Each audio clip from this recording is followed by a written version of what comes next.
Chapter 13. Mr. Marvel discusses his resignation.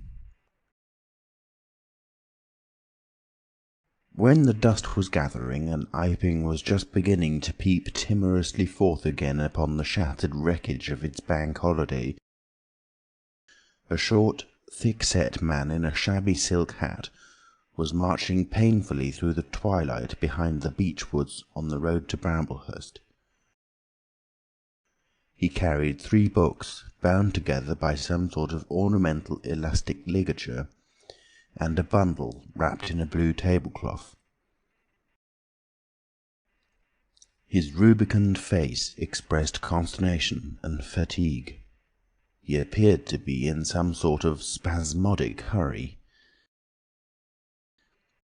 He was accompanied by a voice other than his own, and ever and again he winced under the touch of unseen hands.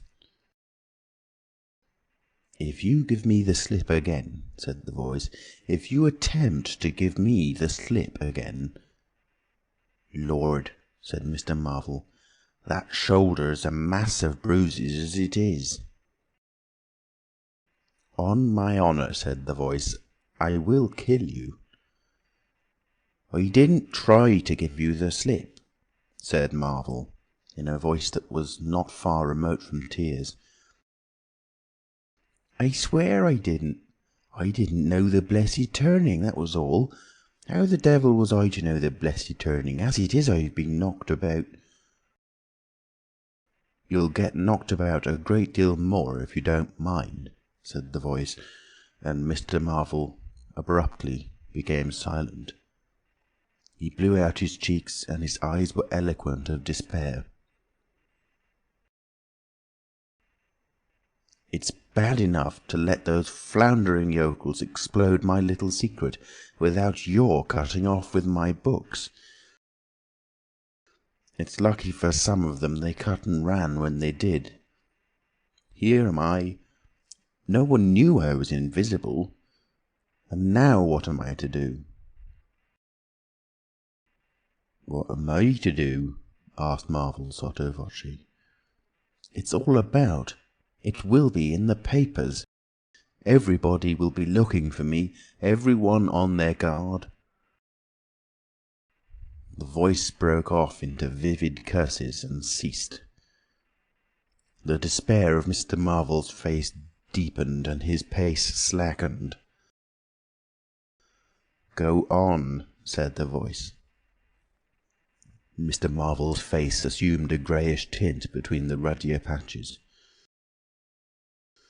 "Don't drop those books, stupid," said the voice sharply, overtaking him. "The fact is," said the voice, "I shall have to make use of you. You're a poor tool, but I must." "I'm a miserable tool," said Marvel. "You are," said the voice. "I'm the worst possible tool you could have," said Marvel. "I'm not strong," he said after a discouraging silence. "I'm not over strong," he repeated. "No?" "And my heart's weak. That little business, I pulled it through, of course, but bless you, I could have dropped." "Well?" "I haven't the nerve and strength for the sort of thing you want." "I'll stimulate you." "I wish you wouldn't. I wouldn't like to mess up your plans, you know, but I might, out of sheer funk and misery." "You'd better not," said the voice with quiet emphasis. "I wish I was dead," said Marvel. "It ain't justice," he said. "You must admit, it seems to me I've a perfect right—" "Get on," said the voice. Mr. Marvel mended his pace, and for a time they went in silence again. "It's devilish hard," said Mr. Marvel. This was quite ineffectual. He tried another tack. "What do I make by it?" he began again, in a tone of unendurable wrong. "Oh, shut up!" said the voice, with sudden amazing vigour. "I'll see to you all right. You do what you're told. You'll do it all right. You're a fool and all that, but you'll do."